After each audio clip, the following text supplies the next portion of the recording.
Méditation du 11 octobre. La verge du berger. Ta houlette et ton bâton, voilà mon réconfort. Psaume 23, le verset 4. Non, cette méditation ne traite pas de la secte dissidente appelée bâton du berger, mais veut attirer ton attention sur ses instruments de défense. Les brebis sont une cible facile pour les prédateurs carnivores comme les loups, les coyotes, les renards, les chiens et les ours. Elles sont très vulnérables parce qu'elles n'ont aucun moyen de se protéger si ce n'est de se rassembler. Elles ont pour survivre besoin d'une aide extérieure. Elles ont aussi d'autres ennemis, comme les humains eux-mêmes, ceux qui volent et pillent. Il y a aussi des conditions extérieures, le climat, les caractéristiques géographiques, comme les routes accidentées et les falaises. C'est pourquoi le berger doit être vigilant pour protéger ses brebis. Les bergers disposent de 2 éléments pour préserver la vie de leurs brebis, le bâton et la houlette. Le bâton est une canne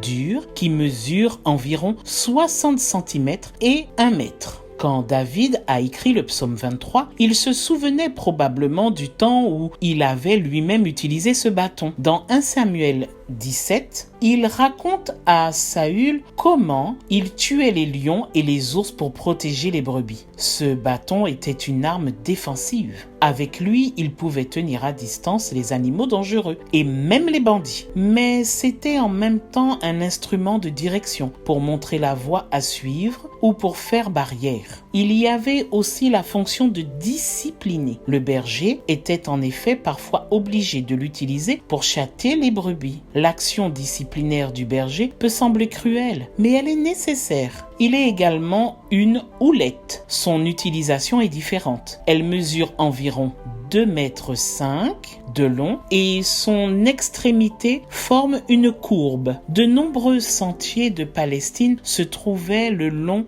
de pans escarpés de montagne. Les moutons pouvaient glisser et tomber. Ils ressentaient alors sur le terrain étroit en contrebas. Avec cette partie incurvée de la houlette, le berger pouvait atteindre sa brebis, la soulever et la remettre sur le sentier. Ainsi, l'animal se sentait instinctivement encouragé en voyant son berger avec le bâton et la houlette. De la même manière, Dieu, notre berger, nous protège, nous guide et est prêt à nous racheter. Mais il nous discipline aussi quand nous en avons besoin. Dans la vie chrétienne, nous avons besoin des 2, la direction et la discipline. Que Dieu te garde dans cette journée et à demain si Dieu veut.